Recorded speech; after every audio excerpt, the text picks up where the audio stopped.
Hello everyone, मैं Garima Gautam, assistant professor government law college Kota. आज हम कॉन्ट्रैक्ट एक्ट का बहुत महत्वपूर्ण टॉपिक कॉन्ट्रैक्ट ऑफ एजेंसी के बारे में बात करेंगे।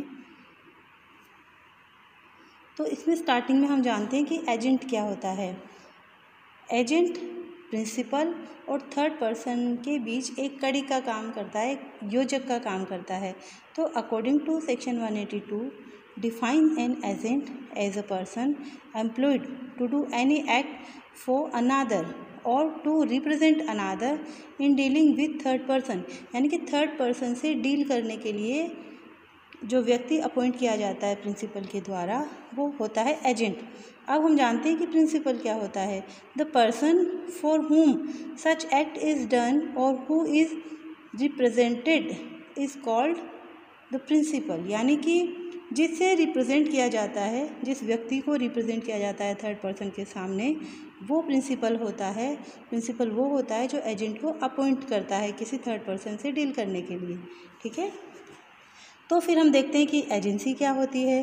तो एजेंसी एजेंट और प्रिंसिपल के बीच का रिलेशन होती है। The relationship between the agent and the principal is called agency.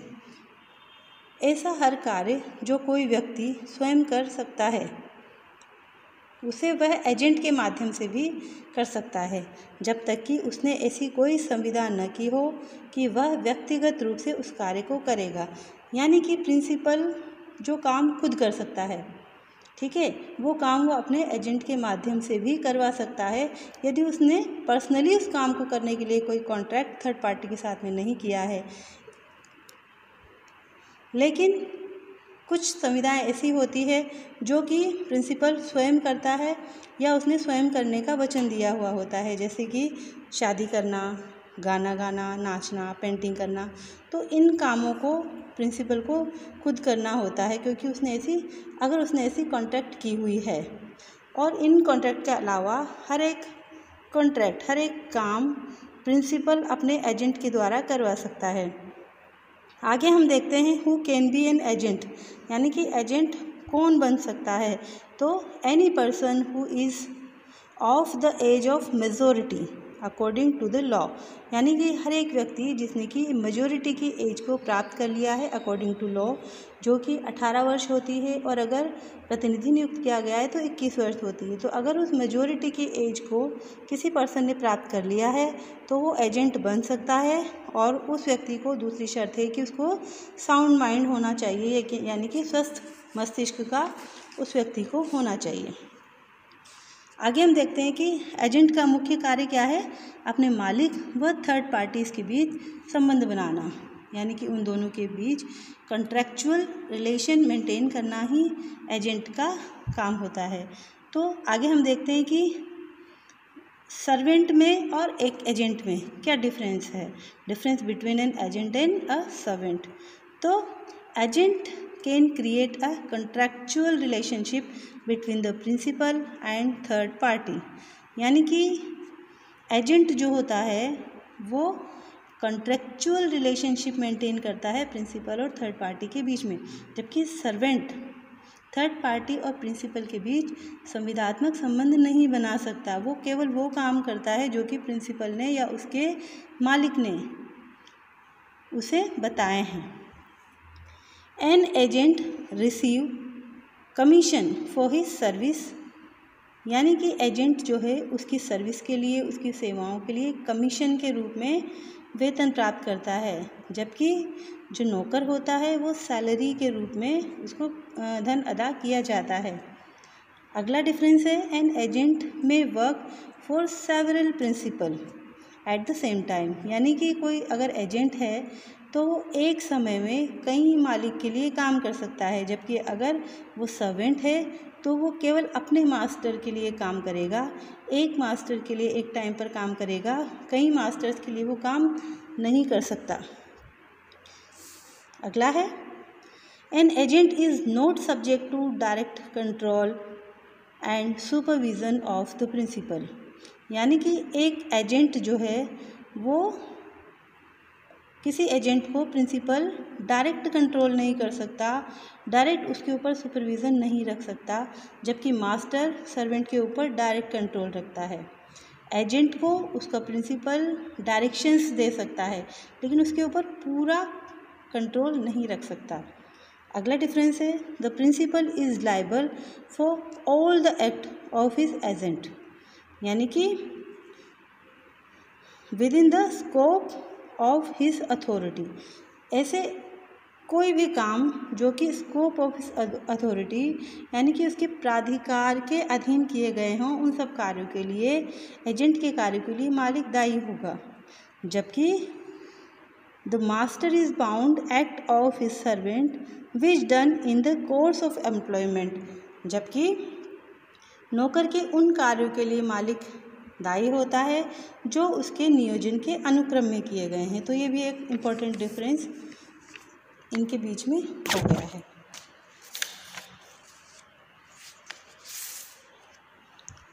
आगे हम देखते हैं क्रिएशन ऑफ एजेंसी, यानी कि क्लासिफिकेशन ऑफ एजेंसी के बारे में हम जान लेते हैं।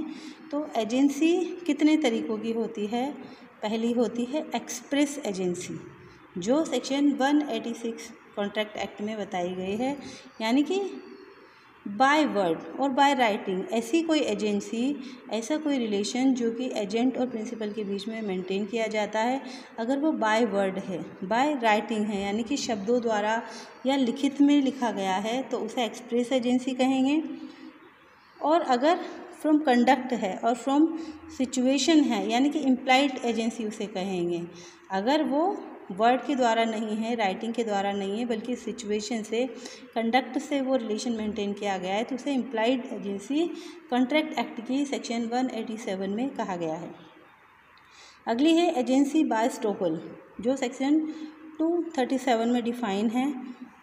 इसमें कहा गया है कि जब कोई व्यक्ति अपने कथन से या आचरण से ऐसा दर्शाता है कि कोई निश्चित व्यक्ति उसका एजेंट है और अन्य व्यक्ति यानी कि तृतीय पक्षकार उसका विश्वास करते हैं, तो उसे अपनी बात से मना नहीं करने दिया जाएगा। स्टॉपल के द्वारा एजेंसी का इस तरीके से निर्माण होता है, यानी कि अगर कोई मालिक अपने कथन से या आचरण से ऐसा दर्शाता है कि कोई थर्ड पर्सन उसका एजेंट है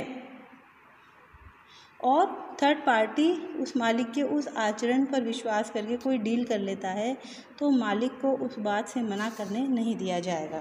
इसका एक एग्जाम्पल हम देख लेते हैं।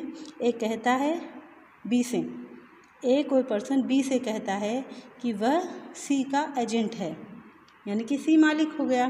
तो ऐसा वह कब कहता है? सी की उपस्थिति में कहता है, और सी इस बात से मना नहीं करता है। बाद में जब बी जो कि थर्ड पार्टी है, वो ए से कोई संविदा इस विश्वास पर कर लेता है कि वह सी का एजेंट है, तो सी उस संविदा से बाध्य होगा, यानी कि मालिक उस संविदा से बाध्य हो जाएगा बाय स्टॉपल, क्योंकि उसने सी की उपस्थिति में ऐसा कहा था और सी ने मना नहीं किया था। अगला है agency by holding out. Section 189 में इसे डिफाइन किया गया है। It is similar to the agency by estoppel holding out.